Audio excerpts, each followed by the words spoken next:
In this how-to video, we're going to review inserting edges. I've gone into the Sculpt workspace and I'm going to create a box.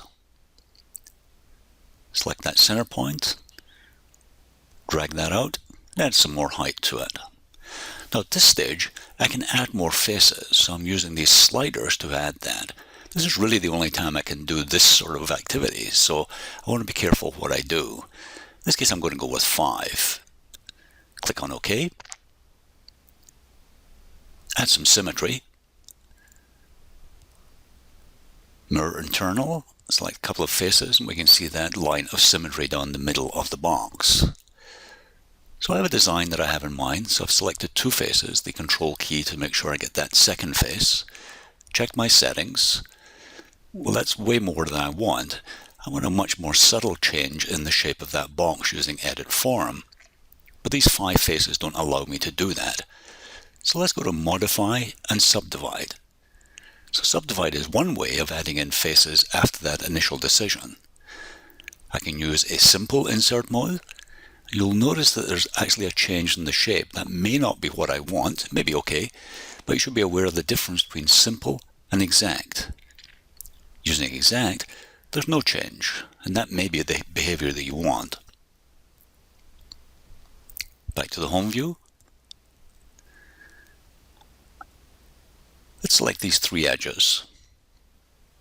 Back to Edit Form. Drag the manipulator, and what we want to do is focus on the center line and the other edges away from that. So I'm dragging on that, changing the shape of the faces, and you'll notice that that center is moving, that one's moving, but that one is not. So what I'm trying to do is predict how these changes will happen. So the center line's moving, the one adjacent's moving, but the one out from that is not. So keeping that behavior in mind, I'm just going to undo, back to the original shape of the box, and try to add some other things. My goal here is to have the center line not moving. So I'm going to insert an edge, and we'll just place it there, and because of symmetry we'll get 2 of these edges. Click on OK. And again, I'm going to go back and edit my form. Now, there's a very slight change in the shape there. Let me undo that. Let's try Insert Point instead of Insert Edge. So I can click on the end of that edge to place the point. I'm going to go in and select those edges. Now, notice there's a very slight change in the shape here.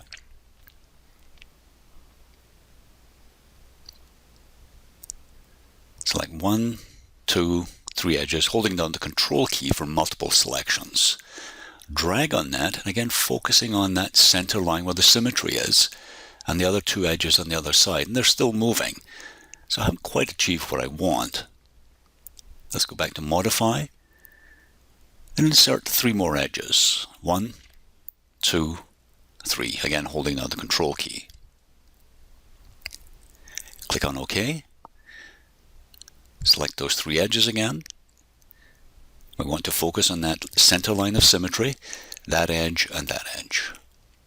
Edit the form, and now I've achieved what I want. By inserting that extra edge and putting an edge between the edges I'm dragging and that center line, the center line will stay where it is. I can start to create some pretty interesting shapes now. So again, this was all about predictability and how edit form will work.